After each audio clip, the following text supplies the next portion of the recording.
All right, legendary Chicago Cub Ernie Banks was an inspiration and iconic figure here in Chicago, but since his death last month, there's been nothing but fighting amongst his family members.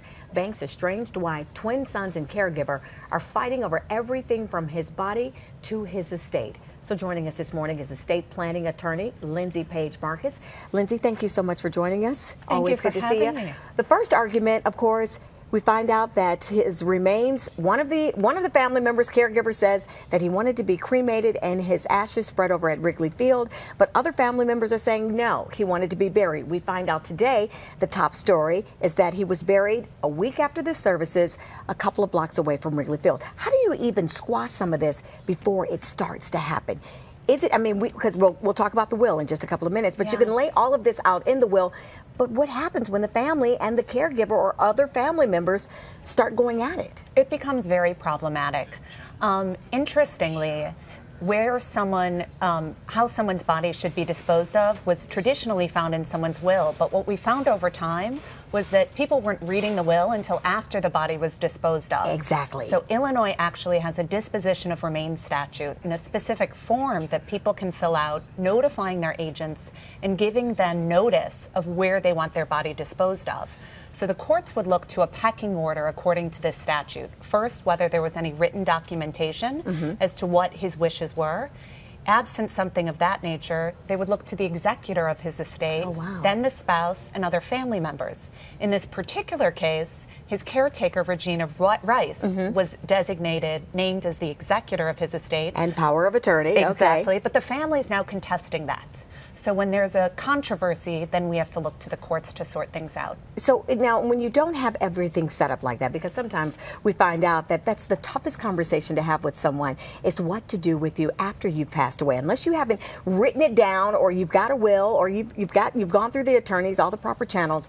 What do you do in that event? Because a lot of people just think, if you die, we have a funeral, we bury you. Right. Well, oftentimes it's interesting. There have been discussions, whether they've been explicit or implicit, or there's a tradition in the family. The real issue becomes, as you mentioned before, when there's conflict over what to do. Okay, so now what about power of attorney? We find out that the twins feel as if there was a will before 3 months ago when apparently Ernie sat down and had a conversation with his caregiver, Regina Rice, and they feel like they are being duped right now. What do you do when new paperwork appears after the death of a loved one? Well, what most people don't know is that the power of attorney terminates with the individual. So that document terminates upon death. So Miss Rice, if she was named as the agent under his power of attorney, that's no longer relevant at this point in time because he's passed. So she has no power under that. Wow. So what do you do when you want to make sure that you're leaving everything that you've worked so hard for with the right person? I think even if things change and you don't have the strength to go to an attorney, have it notarized, things like that. What do you do then? Well, I think this provides a lesson to everyone that you do need to have that strength and you do need to find that. In extraordinary circumstances, attorneys are also happy to visit a client at their home to make it more manageable for them. But the family really needs to keep in touch with the attorney, work with a qualified attorney who hopefully concentrates in this area.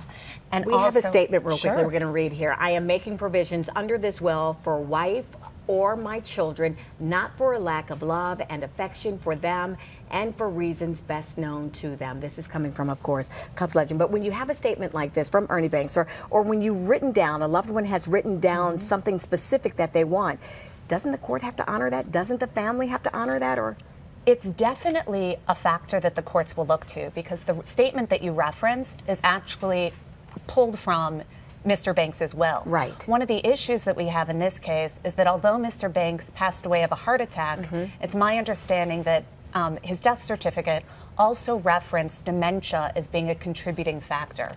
So the family is likely going to try and file a claim saying that this will, although those were the contents, he didn't know what he was saying. And Lindsey, we'd like to think that this is just a problem that rich people have, or when there's a lot of money left behind, but this is for everybody. No matter how much you have or you don't have, you want specific things left to specific loved ones. You need to get it in writing to avoid messy situations like this, You're correct? Absolutely right. If people want more